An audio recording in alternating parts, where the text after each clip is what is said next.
मैंने तुमसे कितनी मर्तबा कहा है तो मेरे जूते पॉलिश मत किया करो। बाबू आज तो आप इंटरव्यू के लिए जा रहे हैं, उनका खूब चमकदार होना चाहिए। अम्मी अब्बू को नौकरी मिल जाएगी तो फिर हम भी कहाँ झगड़ा करेंगे ना। और क्या इस थर्ड क्लास घर में रहेंगे? इस घर में क्या खराबी है? ये भी कोई घर है? अस्तबल मालूम होता है। मेरे लिए तो यही जन्नत है। जन्नत? साजिद बेटे जरा अपनी अम्मी की जन्नत देखना।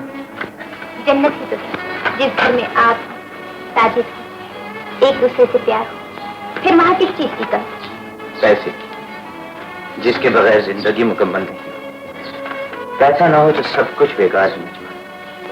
पैसा भी जिंदगी गुजारने के लिए जरूरी चीज है, मगर जब तक खुशी और सुकून ना हो पैसा किस काम का? कौन? मालिक मकान को। मैं देखता हूँ।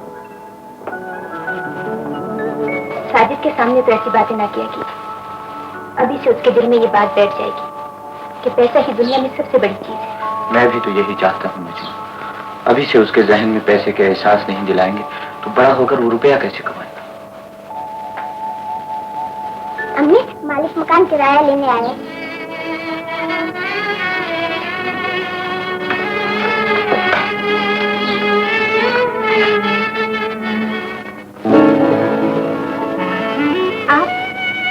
आपको किराया बहुत जल्दी मिल जाएगा। वो बहुत जल्द? कितनी देर में आएगी?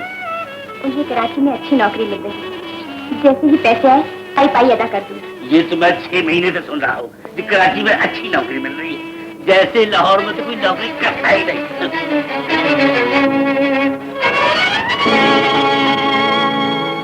देखे जल्दी से आकर मुझे और अम्मी को अपने साथ ले जाना। हाँ बेटे, मैं वहाँ से वापसी पे तुम्हारे लिए बहुत से खिलौने भी लेकर आऊँ। मुझे खिलौने नहीं चाहिए, बस आप खुद ही आ जाए।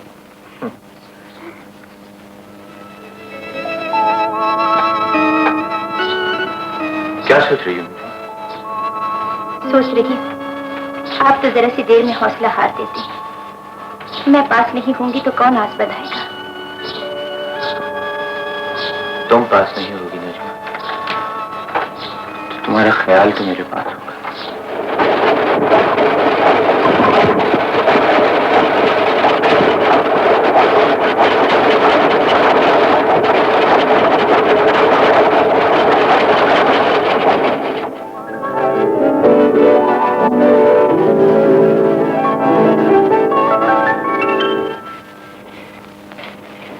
मुझे खुशी है मिस्टर नासिर कि इंटरव्यू कमेटी ने आपके बारे में बहुत अच्छे ख्यालात का इज़हार किया है। मुझे यकीन है कि आपकी काबिलियत और जहानत के पेश नजर। Hello, yes sir. जी हाँ, मगर वो तो जी हाँ बजाय था फरमाया, मगर साहब कमेटी के बहुत बड़े शेयर होल्डर हैं। जी हाँ, लेकिन आप मेरी बात तो सुन लीजिए। ओके सर, जैसे आपकी मर्जी। मेरे इनकार करने का तो सवाल ही पैदा नहीं होता। बहुत बेहतर, खुदा हाफिज।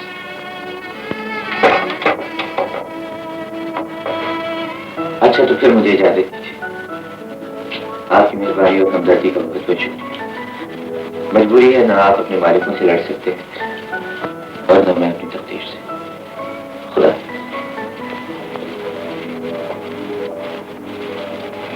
दिल जला मालूम होता है।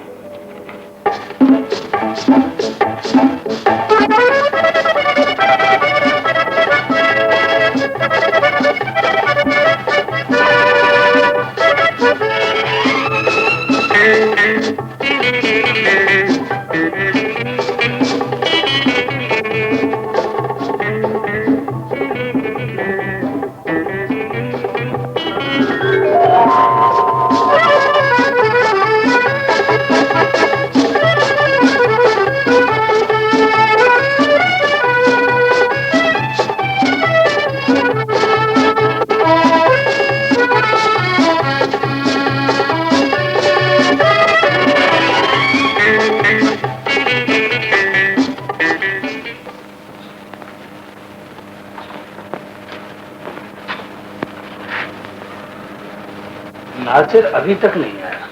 कहीं सैर तफरी कर रहा होगा। वो बेचारा काम की गरज से मारा मारा फिर रहा है। तुम कहती हो सैर तफरी कर रहा होगा। इतने बड़े शहर में हर कोई काम से लगा हुआ है, बस तुम्हारे भांजे ही को कोई काम नहीं मिलता। खाम खा के बहाने हैं, यूं बहुत मुफ्तखोरी की आदत पड़ गई है। दोनों वक्त बेफिक्री से खाने को मिल जाता है, रहने को मकान है, फिर काम करे उसकी बला।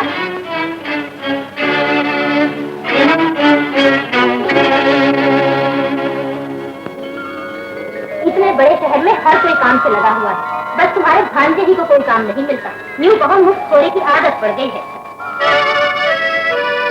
मुझे खिलाने नहीं चाहिए, बस आप खुद ही आए। साजिद, अम्मी, अब तो अब्बू ने घर ले लिया होगा शायद, मगर उन्होंने खत क्यों नहीं लिखा? वो काम में मसरूफ होगी। अम्मी, अब हमें लेने कब आएंगे? बस थोड़े दिन तक आ जाएंगे। अब तुम सो जाओ बेटी, बहुत रात हो गई। मुझे खुशी के मारे नींद नहीं आती, सोते में अब्बू की कोटी और कान नजर आती है।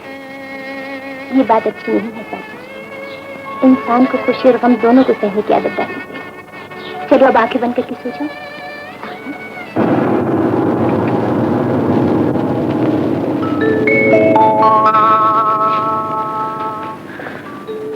दादी अम्मा, मुझे ये बताइए कि डैडी इतनी देर से क्यों आते हैं? आमिर मियाँ वो जरूरी कामों में लगे रहते हैं। उन्हें हर रोज ये जरूरी काम रहते हैं। सबके डैडी तो शाम को आ जाते हैं। आने दीजिए आज डैडी को, उनसे खूब झगड़ा करूंगा। अच्छा अच्छा, झगड़ा भी कर लेना। अब